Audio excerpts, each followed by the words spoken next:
Good morning students. आज अपन पढ़ेंगे विद्युत धारा के बारे में। इससे पहले लेक्चर में आपने पढ़ा था विद्युत आवेश क्या है, विद्युत आवेश के गुण क्या क्या है। इससे आगे अपन पढ़ेंगे विद्युत धारा किसे कहते हैं। किसी माध्यम में या पदार्थ में निश्चित दिशा में आवेशों के प्रवाह की दर को विद्युत धारा कहते हैं। दर का मतलब होता है एकांक समय में, अर्थात किसी चालक या पदार्थ के अंदर एक सेकंड में, जिसको बोलते हैं प्रति सेकंड में, निश्चित दिशा में प्रवाहित इलेक्ट्रॉनों की संख्या या आवेश को विद्युत धारा कहते हैं। विद्युत धारा को कैपिटल आई से दर्शाते हैं। यहां आपने कोई माध्यम या पदार्थ या चालक तार दे रखा है। यदि इसके अंदर निश्चित दिशा में dq आवेश प्रवाहित हो रहा है dt समय में, तो इस चालक के अंदर विद्युत धारा का मान I बराबर dq बटा dt होगा। तो I बराबर dq बटा dt। यदि यह dq ऋणात्मक है तो धारा की दिशा ऋणात्मक आवेश के विपरीत होगी। यदि यह dq धनात्मक है तो धारा की दिशा इसके धनात्मक आवेश के प्रवाह की दिशा में होगी। dq बटा dt को, अर्थात dq अपॉन dt को आवेश q का समय के सापेक्ष अवकलन करना कहलाता है। अतः आवेश q का समय के सापेक्ष अवकलन करते हैं तो हमें विद्युत धारा प्राप्त होती है। फिर से देखिए, dq अपॉन dt को अपन आवेश समय वक्र की प्रवणता या झुकाव कोण x अक्ष के साथ जो tan थीटा आता है उसका मान विद्युत धारा के बराबर होता है। तो I बराबर अपन tan थीटा कह सकते हैं। यहां अपने आवेश q और समय t के बीच में एक वक्र लिया है जो कि सरल रेखा है मूल बिंदु से गुजरने वाली। तो ये रेखा हुई q समानुपाती t। तो यहां से आया dq बटा dt बराबर 1। तो I का मान यहां नियत हो गया है। इसका जो झुकाव कोण है ये हुआ dq और ये हुआ dt। तो ये इस समकोण त्रिभुज के लिए लंब हो गया, इस थीटा के लिए ये आधार हो गया। तो tan थीटा बराबर लंब बटे आधार dq बटा dt। तो ये लंब या आधार जो tan थीटा होगा, तो इस वक्र का झुकाव कोण विद्युत धारा के बराबर होगा। जैसे कि अपने को दिया हुआ है dt बराबर यहां आपको 4 सेकंड दिया हुआ है, dq आपको यहां पे 10 कूलम दे रखा है, 0 से 10, तो dq 10 dt 4। तो I बराबर होता है dq बटे dt लंब बटे आधार। तो 10/4 इक्वल टू 2.5 एम्पियर, ये इस धारा का मान आ जाएगा। फिर से देखिए, अपने को q और t में दो वक्र दे रखे हैं, चालक A और चालक B के लिए। चालक A का जो वक्र है QT वक्र, उसका t अक्ष के साथ झुकाव कोण 60 डिग्री है। चालक B के लिए t अक्ष के साथ झुकाव कोण 30 डिग्री है। तो चालक A में धारा और चालक B में धाराओं का जो अनुपात होगा वो tan theta A upon tan theta B, tan theta A का झुकाव, टेन थीटा बी का झुकाव, ये टेन 60 अपॉन टेन 30, टेन 60 होता है √3/2 और टेन 30 होता है 1/√3, तो √3 से √3 मल्टीपल होके 3⁻1 आ जाएगा। अर्थात चालक ए में जो धारा है वो 3 गुना ज्यादा है चालक बी में, क्योंकि यहां पर चालक ए के लिए Q अपॉन T वक्र का झुकाव ज्यादा है, तो धारा IA ज्यादा होगी IB से। इसी प्रकार देखिए अपने को एक और प्रॉब्लम दिया हुआ है, आवेश Q और समय T के बीच वक्र दे रखा है 0 O से A तक वक्र एक सरल रेखा है, समय के साथ आवेश बढ़ रहा है, 2 सेकंड पर आवेश 4 कूलाम है और A से B आवेश नियत है, समय बढ़ रहा है, B से C फिर आवेश बढ़ रहा है और समय भी बढ़ रहा है। तो अपने को इसमें ज्ञात करना है O से A में धारा, तो O से A में धारा इस झुकाव कोण के बराबर होगी, टेन थीटा बराबर लंब बटे आधार। लंब हो गया आपके पास में ये 4 कूलाम, आधार हो गया 2 सेकंड, तो dq हुआ 4 माइनस 0, dt हुआ 2 माइनस 0 इक्वल टू 2 एम्पियर ये धारा आएगी। तो यहां से टेन थीटा बराबर आ जाएगा 2, तो ये आ गई 2 एम्पियर धारा। फिर A से B समय बढ़ रहा है परंतु आवेश में कोई परिवर्तन नहीं हो रहा है, तो यहां पर dq बराबर हुआ 0, तो A से B में धारा हो जाएगी 0। फिर अपन बात करते हैं B से C के अंदर dq हुआ है, ये हुआ dq बराबर हो जाएगा 10 माइनस 4 इक्वल टू 6 और dt हो जाएगा आपके पास में 6 माइनस 4, dt इक्वल टू 2, तो ये आपके पास आ जाएगा 10 माइनस 4 और 6 माइनस 4, ये आ जाएगा 6 अपॉन 2 3 एम्पियर। तो B से C धारा होगी 3 एम्पियर होगी और O से A धारा होगी 2 एम्पियर होगी और A से B धारा 0 होगी, जो अपन Q और T वक्र से ज्ञात कर सकते हैं। उसके बाद अपने को एक प्रॉब्लम और दिया हुआ है, यदि किसी चालक से प्रवाहित आवेश का मान समय के साथ आपको दे रखा है Q equal to 4t square plus 2t plus 1 coulomb, तो उस चालक में 2 सेकंड पर और 0 सेकंड पर अपने को धारा का मान ज्ञात करना है। तो देखिए जब आवेश समय के रूप में दे रखा है तो उस आवेश का समय के साथ अवकलन करने से अपने को धारा प्राप्त होगी। तो dq अपॉन dt करेंगे, फिर 4t स्क्वायर का अवकलन करेंगे t के सापेक्ष, तो t स्क्वायर का t के सापेक्ष अवकलन हो जाएगा 2t, जितनी भी घात है वो आगे आ जाएगी और एक घात कम हो जाएगी, तो ये हो गया 2 और 4 8t हो गया, ये घात कम हो गई। यहाँ t की घात 1 है तो घात आगे आएगी, तो 2 मल्टीपल 1 2 और फिर इसकी घात कम हो जाएगी तो वो रह जाएगी t की घात 0 1 हो जाएगा, और स्थिर राशि जिसके साथ t नहीं जुड़ा हुआ है उसका अवकलन 0 हो जाएगा।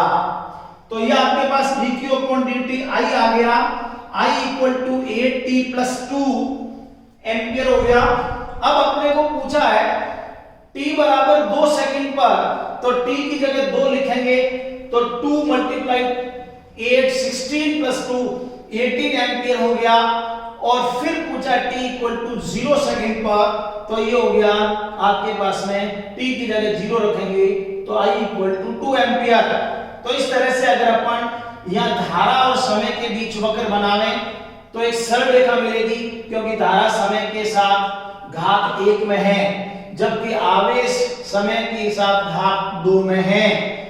तो इस तरह से जब अपने को आवेश दे रखा है समय के रूप में, तो उस आवेश का समय के साथ अवकलन करके धारा का मान ज्ञात कर सकते हैं। इससे आगे अपन ले रहे हैं 1 एम्पियर धारा की परिभाषा। Definition of 1 ampere. देखिए अपन जानते हैं आवेशों के प्रवाह की दर को धारा कहते हैं, अर्थात धारा बराबर Q अपॉन T। यदि Q 1 कूलाम है, T 1 सेकंड है, तो धारा का मान 1 एम्पियर प्राप्त होगा। जब अपन आवेश को 1 कूलाम ले लेते हैं, अर्थात उसके अंदर इलेक्ट्रॉनों की संख्या होगी 6.25 इंटू 10⁻18। तो दूसरे शब्दों में अपन ये भी कह सकते हैं Q की जगह अपन लिखते हैं N multiply E upon T। तो यदि N का मान 6.25 10⁻18 इलेक्ट्रॉन्स आएंगे प्रति सेकंड, तो धारा का मान 1 एम्पियर होगा। तो इसको अपन कह सकते हैं यदि किसी चालक से 1 सेकंड में 1 कूलाम आवेश प्रवाहित निश्चित दिशा में होता है, तो धारा का मान 1 एम्पियर होगा। अर्थात यदि किसी चालक से निश्चित दिशा में 1 सेकंड में 6.25 इंटू 10⁻18 इलेक्ट्रॉन प्रवाहित होते हैं, तो विद्युत धारा का मान 1 एम्पियर होगा। नेक्स्ट अपन ले रहे हैं 1 एम्पियर धारा की अंतरराष्ट्रीय परिभाषा। देखिए इसको अपन आगे पढ़ेंगे। विद्युत धारा के चुंबकीय प्रभाव वाले चैप्टर में 2 समांतर चालक तार है, जिनमें धारा I1 और I2 है और उनके बीच दूरी d है।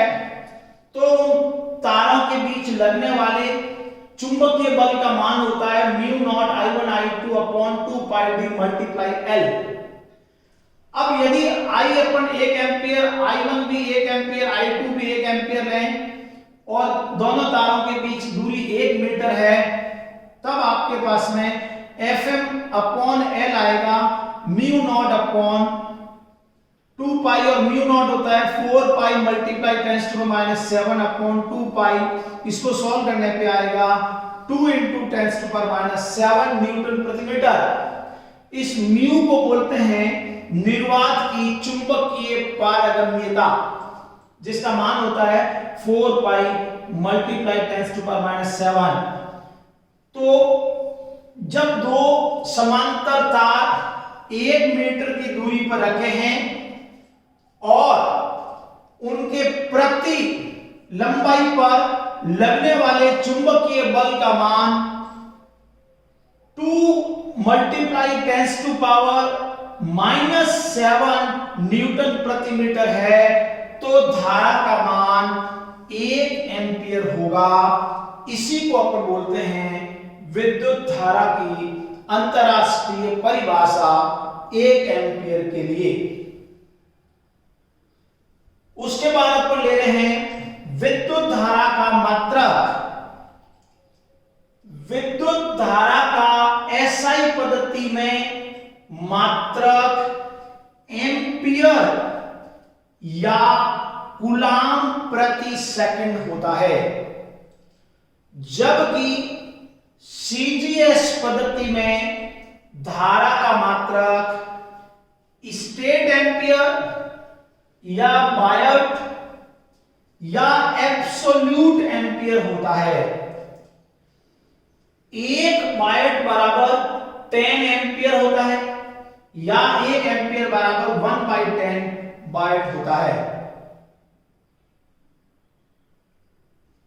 उसके बाद अपन लेते हैं किसी चालक से प्रवाहित होने वाले आवेश की मात्रा।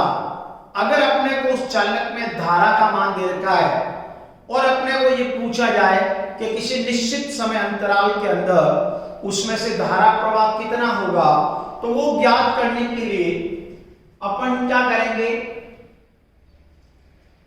उस धारा का समय अक्ष के साथ या समय के साथ समाकलन करेंगे। मान लीजिए dq आवेश प्रवाहित हो रहा है dt समय में, तो अपने को पता है धारा बराबर होती है dq अपॉन dt। अपने को आवेश निकालना है तो dq बराबर I dt और q बराबर समाकलन t1 से t2 I dt। समाकलन I dt इसको अपन पढ़ते हैं धारा व समय अक्ष के बीच खींचे गए वक्र का क्षेत्रफल, मतलब धारा IT वक्र व समय अक्ष के बीच जो भी क्षेत्रफल आएगा वही क्षेत्रफल जो होगा कुल आवेश के बराबर होगा I dt। तो ये उसके कुल आवेश के बराबर होगा। इसका मतलब ये हुआ कि धारा और समय के बीच खींचे गए वक्र का समय अक्ष के साथ जो कुल क्षेत्रफल घिरा हुआ होगा वही धारा होगी, वही कुल आवेश होगा। जैसे अपने यहां पर देखिए एक वक्र लिया हुआ है धारा और समय के बीच में, धारा का मान 4 एम्पियर है जो निश्चित है, और ये धारा t बराबर 1 सेकंड पर भी 4 एम्पियर है और 3 सेकंड पर भी 4 एम्पियर है।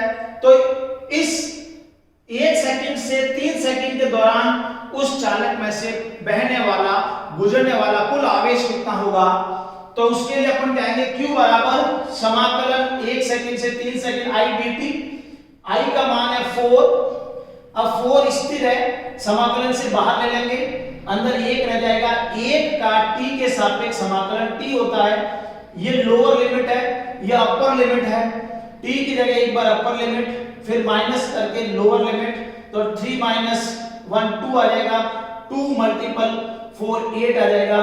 तो ये 4 मल्टीपल 2 8 जो आएगा इस समय और धारा वक्र तथा इस समय अक्ष के बीच गिरा क्षेत्रफल है जो वहां से गुजरने वाले कुल आवेश के बराबर है। फिर अपन पढ़ते हैं विद्युत धारा की विशेषताएं। विद्युत धारा के क्या क्या गुण होते हैं, क्या क्या विशेषताएं होती है, उसको पढ़ेंगे। तो देखिए विद्युत धारा अदिश राशि है जो सदिश योग नियमों की पालना नहीं करती है, तथा विद्युत धारा दो सदिश राशियों धारा घनत्व एवं क्षेत्रफल सदिश का बिंदु गुणनफल होती है। इसीलिए दो सदिशों का बिंदु गुणनफल अदिश राशि आती है। यहां पर देखिए दो धाराएं ले रहे हैं अपन, 3 एम्पियर और 4 एम्पियर। मान लीजिए 60 डिग्री के कोण पर दो तार आ रहे हैं, तो जाने वाली धारा यहां पे 3 + 4 बराबर 7 एम्पियर आएगी, जबकि सदिश योग नियम के अंतर्गत 7 नहीं आता है। तो ये सामान्य योग नियम से धाराएं जुड़ रही है। यहां पर फिर से देखिए 4 एम्पियर धारा, 3 एम्पियर धारा 90 डिग्री के कोण पर आ रही है, 90 डिग्री के कोण पर आ रही है। तो निर्गत धारा जो मिलेगी वो फिर से अपने को 7 एम्पियर मिलेगी, जो कि सदिश योग नियमों की पालना नहीं कर रही है। अगर अपन 4 एम्पियर धारा किसी संधि की तरफ ले जा रहे हैं, तो उस संधि से निकलने वाली एक धारा 1 एम्पियर है, तो दूसरी धारा जो होगी वो 3 एम्पियर होगी, क्योंकि किसी संधि पर मिलने वाली धाराओं का कुल योग शून्य होता है, अर्थात संधि पर जाने वाली धारा संधि से निकलने वाली धारा के बराबर होती है। इसमें किसी प्रकार के सदिश योग नियमों की पालना नहीं हो रही है।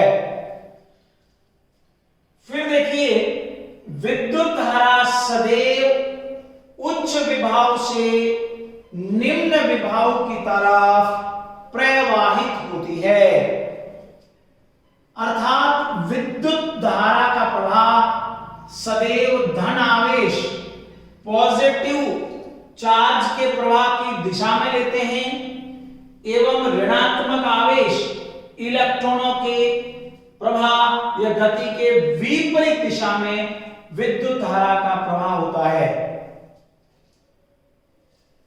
यदि अपने को यहां दे रखा है 10 वोल्ट, ये दे रखा है 5 वोल्ट, तो विद्युत धारा प्रवाहित होगी 10 वोल्ट से 5 वोल्ट की तरफ।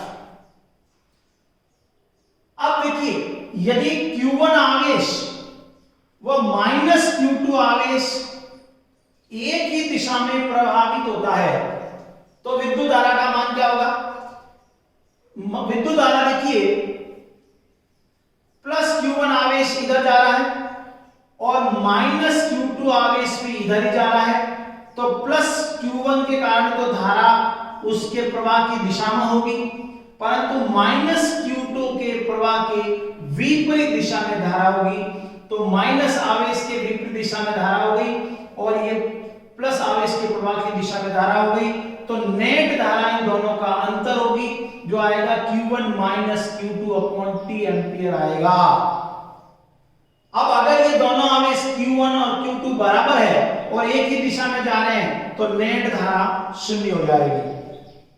इसी प्रकार यदि +Q1 आवेश व -Q2 आवेश विपरीत दिशा में प्रवाहित होते हैं तो विद्युत धारा का मान क्या होगा?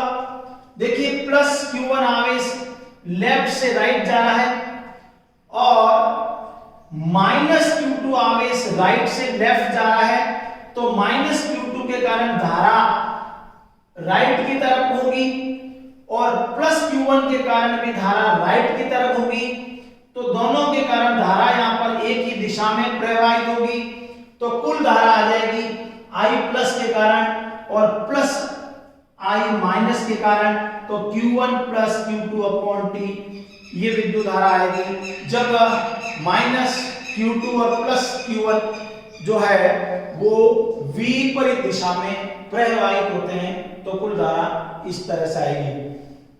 जैसा कि देखिए, किसी विसर्जन नली में या किसी विद्युत अपघट्य में +Q आवेश एवं -Q आवेश जो है वो विपरीत दिशा में प्रवाहित होता है। +Q कैथोड की तरफ जाता है, -Q एनोड की तरफ जाता है, तो उस विसर्जन नली के अंदर या उस विद्युत अपघट्य के अंदर जो विद्युत धारा का मान होगा वो I+ आवेश के कारण I- आवेश के कारण और Q+ और Q- T ये अपने पास में आ जाएगी कुल धारा। Q की जगह मैं लिख सकता हूं Ne + Ne, जहां N है मुक्त इलेक्ट्रॉन या मुक्त आयंस की संख्या, मुक्त प्रोटॉन्स की संख्या। तो इस तरह से विसर्जन नली में कुल धारा ये इतनी हो जाएगी। अब यदि देखिए +Q = Ne और आवेश और -Q = -Ne आवेश एक ही दिशा में प्रवाहित होता है तो उस माध्यम के अंदर विद्युत धारा का मान शून्य होगा, क्योंकि इस प्लस आवेश के कारण धारा इसकी दिशा में और माइनस आवेश का धारा उसके विपरीत दिशा में। ये धारा और ये धारा परिमाण में बराबर है तो यहाँ पे नेट धारा शून्य हो जाएगी।